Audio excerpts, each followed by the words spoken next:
As the cost of living for renters and homeowners continue to increase in Burlington and the greater Boston area, the Housing Partnership Committee has collaborated with the Metropolitan Area Planning Council to perform an assessment of our town's housing needs. It came about because there was a real sense in town that we knew there were some shortcomings in our housing. We knew that there was, anecdotally, we knew seniors were having a hard time finding somewhere to move. We knew young families were finding it harder and harder to buy a home. It was becoming, like a lot of communities, increasingly unaffordable.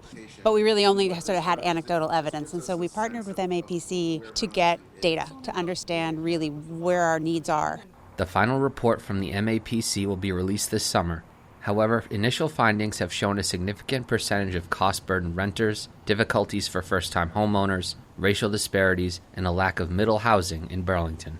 Which is sort of that kind of in-between housing that isn't single-family housing but isn't rentals or apartments. It's townhomes, it's garden homes, it's affordable condos, that sort of thing.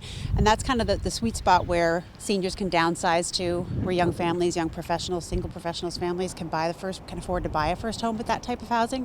So what we're finding is we really don't have much of that type of housing. Homeownership is in fact becoming increasingly unaffordable, unattainable for first-time home buyers, and that the type of housing that can make our community more inclusive and diverse. The stats were something like 84% of homeowners in Burlington are white, and nearly 80% of our renters are black, so there's a real disconnect there. We're not making it affordable for a range of people and families to come into Burlington. It's sort of perpetuating long-standing racial segregation that we need to address if we want our town to be more welcoming and inclusive. Going forward, this assessment will allow Burlington to take steps to be more welcoming to all renters and homeowners.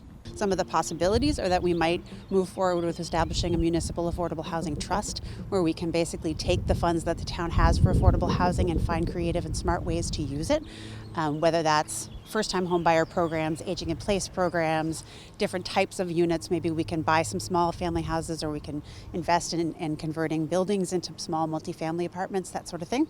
But there's a lot that we can do, and we won't know what those things are until we finish the needs assessment.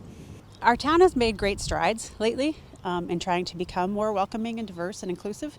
And I think that for a lot of people, housing doesn't feel like a key piece of that puzzle, but it really is a critical piece of the puzzle. We really have a huge disconnect between white and black homeownership in Burlington. We're not finding ways to be more welcoming to people of different ages, races, incomes, people who have different types of jobs.